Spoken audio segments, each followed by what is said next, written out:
కొంతమంది మాట్లాడుతున్నారు బీజేపీతో బీఆర్ఎస్ కలుస్తుంది లేదా పొత్తు పెట్టుకుంటుందని.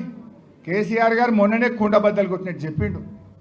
అయినా అసలు బీజేపీకి తెలంగాణ మీద హక్కు ఉన్నదా? ఆనాడు 1996లో ఒక ఓటు 2 రాష్ట్రాలని చెప్పి 2000 సంవత్సరంలో 3 రాష్ట్రాలు ఏర్పాటు చేసి తెలంగాణకు మొండి చేయి చూపిందే బీజేపీ.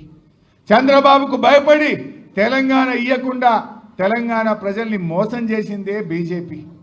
అసలు కేంద్రంలో 8 ఎంపీలు గెలిపిస్తే గుండు సున్నా పెట్టి బడ్జెట్లో తెలంగాణకు మొండి చేయి చూపిందే బీజేపీ. ఇవాళ పోలవరం జాతీయ ప్రాజెక్టు ఇవ్వడం కాక బనకచెర్ల గోదావరి లింకుకు మళ్ళా తెలంగాణ నోరుగొట్టికి తెలంగాణలో గోదావరి నీళ్లకు అన్యాయం చేసే అక్రమ ప్రాజెక్టుకు వత్తాసు బలికి నిధులు ఇస్తున్నదే బీజేపీ. ఇంకా బీజేపీ ఏ ముఖం పెట్టుకున్నట్టు ఏం చేసింది బీజేపీ? ఓ జాతీయ ప్రాజెక్ట్ ఇచ్చిందా? ఒక మెడికల్ కాలేజ్ ఇచ్చిందా? ఏం చేసింది బీజేపీ? తెలంగాణకు అన్యాయం చేసింది బీజేపీ. గోదావరి బనకచెర్ల మీద కిషన్ రెడ్డి మాట్లాడాడు, బండి సంజయ్ మాట్లాడాడు, ఈటల రాజేందర్ మాట్లాడాడు. ఎందుకు మాట్లాడరు అని నేను అడుగుతా ఉన్నా.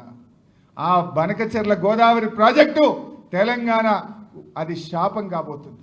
అది కడితే గోదావరి జలాల్లో తెలంగాణకు తీవ్రమైనటువంటి నష్టం జరుగుతుంది. ఈ కాంగ్రెస్ దద్దమ్మ ప్రభుత్వం కృష్ణా నదిలో మొన్న 65 టీఎంసీలు తక్కువ వాడింది. మన హక్కును కూడా వాడుకునే తెలివితేటలు లేవు. గోదావరి బనకచెర్ల ప్రాజెక్టు ఆపే విషయంలో ఇవాళ రాష్ట్రంలో కాంగ్రెస్ ప్రభుత్వం పూర్తిగా ఫెయిల్ అవుతున్నటువంటి పరిస్థితి ఉన్నది. బట్ ఏది ఏమైనా బీఆర్ఎస్ ఉన్నది, మేము వదిలిపెట్టాం. రాష్ట్ర ప్రభుత్వం ఫెయిల్ అయితే బీఆర్ఎస్ ప్రభుత్వం అవసరమైతే సుప్రీంకోర్టుకు వెళ్ళైనా సరే గోదావరి బనకచెర్ల ప్రాజెక్టును ఆపి తీర్థం, తెలంగాణ ప్రయోజనాలు కాపాడతాం. బీజేపీ నాయకులారా, తెలంగాణ మీద ప్రేమ ఉంటే వెంటనే గోదావరి బనకచెర్లను ఆపండి, తెలంగాణ ప్రయోజనాలు కాపాడండి అని చెప్పి నేను ఈరోజు డిమాండ్ చేస్తా ఉన్నా. బీఆర్ఎస్ స్వంతగానే ఉంటుంది, ఒంటరిగానే మళ్ళీ అధికారంలోకి వస్తుంది, 100 సీట్లతో అధికారంలోకి వస్తుంది తప్ప ఏ పార్టీతో బీఆర్ఎస్ పొత్తు పెట్టుకోదు.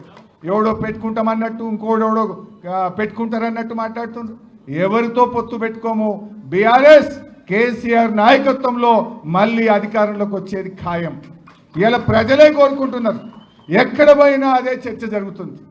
ఏదో 4 ఎక్కువ వస్తాయి అనుకుని ఓటేసినాం బిడ్డ, 4 ఎక్కువ వస్తాయి అనుకున్నాం కానీ గిట్లయితుంది అనుకోలేదు అని ఎవరిని మాట్లాడించినా చెప్తా ఉన్నారు.